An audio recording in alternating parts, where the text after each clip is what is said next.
From CBS News Bay Area, this is the Afternoon Edition. Right now on the Afternoon Edition, neighbors on edge and a suspect in custody after a deadly rampage in the South Bay. We expect to hear from San Jose Mayor Matt Mahan and the police department in just the next few hours.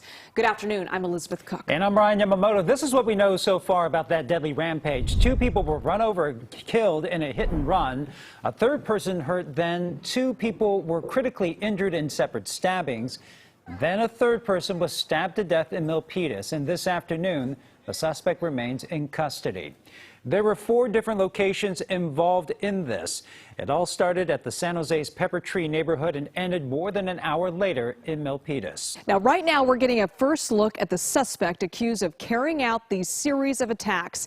He is 31-year-old Kevin Parkerana. SWAT stormed his house before taking him into custody yesterday.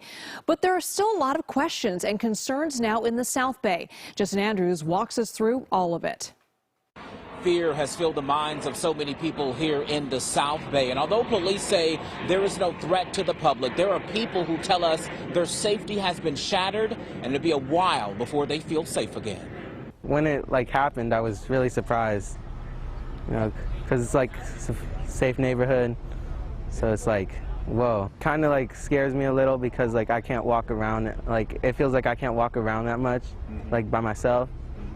Or late at night. And police say this deadly spree happened in broad daylight. The first incident a little after 3 p.m. at the intersection of Cooser and Delwood Way.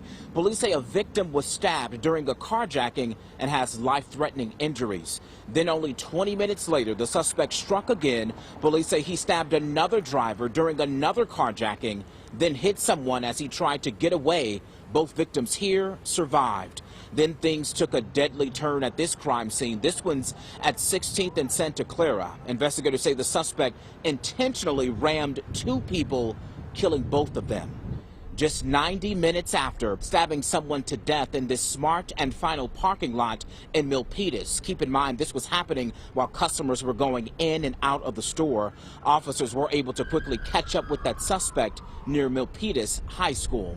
While the suspect is in custody, police are checking to see if he could be connected to any other crimes. That's something investigators are working with Milpitas police as well to get down to the bottom of this. In San Jose, back to you.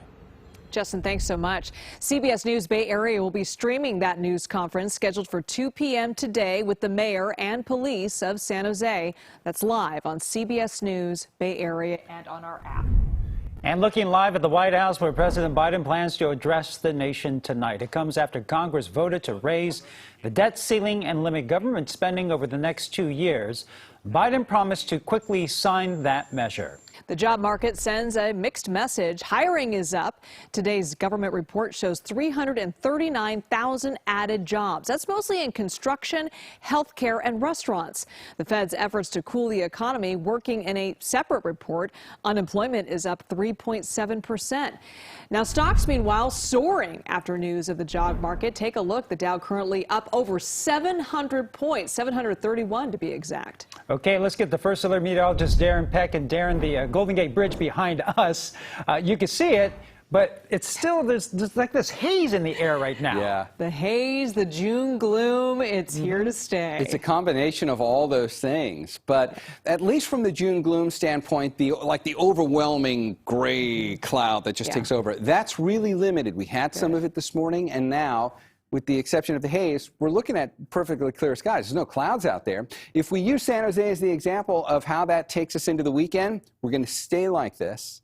We're going to warm up a bit over the next few days. It's 69 degrees now in San Jose. If we take a look at how the rest of today is going to go for San Jose on the hour, we can pull in some of the detail on that, and we see the temperature topping out in the mid-70s. That'll happen by the time we get into the 3 or 4 o'clock hour. That's typically peak warmth of the day, and you can see where we started. So we're making nice progress to get there. But we're going to warm up over the next few days, Sunday being the peak. So we're going to take that 75 for today, and that will turn into 82. This is a pattern that's going to repeat Bay Area wide. These are San Jose's numbers. We're going to show you everybody's numbers for Sunday coming up in the complete forecast. Everybody goes up about 5 or 6 degrees from here, and then it gets noticeably cooler next week, and I'll show you why coming up in a bit, guys. Back to you. hope, love, pride. Proudly presented by Pet Food Express and Broadway's San Jose. Carolyn Weisinger. Pride Month officially kicked off in San Francisco this morning. Mayor London Breed made the proclamation from City Hall just last hour. This is the city's 53rd official Pride Month, but the first with a drag laureate, Darcy Drollinger. Meanwhile, it's been a tough year for the LGBTQ plus community, with transgender rights, even drag performances coming under attack all across the country. The ACLU is tracking 491 of what it calls anti-LGBTQ bills in the U.S. that have either passed or are being considered. I met with a unique drag queen troupe that's now taking new precautions while still entertaining and educating. Time takes perfection. This is 2 hours. Hours of love, years of dedication. It's been quite a long time, 2-3 years short of my 20-year anniversary. Nearly 2 decades of devotion to become the artist known as Estee Longa. She's feisty, failed makeup diva slash delisted old Hollywood icon who no one books her anymore because she's slapped too many directors in her time. But Estee Longa is more than a queen. She is the founder of the Rice Rockettes, a group founded 14 years ago before there were many Asian Americans performing in drag. Just the number of Asian drag performers in San Francisco was very small. Like, you can probably count them on one hand. We officially formed in 2009, and that's when we had our first booking as a club event as a group. It was wigs flying everywhere, there was confetti, and there were people falling and people doing all sorts of things. So it was pure chaos, but it was a lot of fun. Rice Rockettes. The fun building into a following, the Rice Rockettes making a national appearance in 2011 on America's Got Talent. Today, booking more than 50 gigs every year. Drag culture has sort of like crept into the vernacular, the fashion, the makeup. It's just become very ubiquitous to like modern day culture. But drag's newfound attention has come with newfound problems. Did you guys call the cops? Problems the Rice Rockettes know all too well when one of their own, Panda Dulce, became the victim of hate during a drag storytime event in June of last year. Our doll Lynn spoke to Panda Dulce about that scare. Taunting me, calling me a groomer, a pedophile, a tranny, asking, interrogating the parents, why are you bringing your kids to this? The confrontation has not stopped the Rice Rockettes, but it has made them more careful about the events they choose. I'm more insistent about queens being by themselves and having people with them to gigs, and I don't take on certain gigs anymore because of it. So I think we are on a sort of heightened awareness. Where today, Estee Longa and the Rice Rockettes feel they have to be more than just entertainers, but spokespeople for their art. We do our jobs, trying to exist. My big wish is just let people live their lives.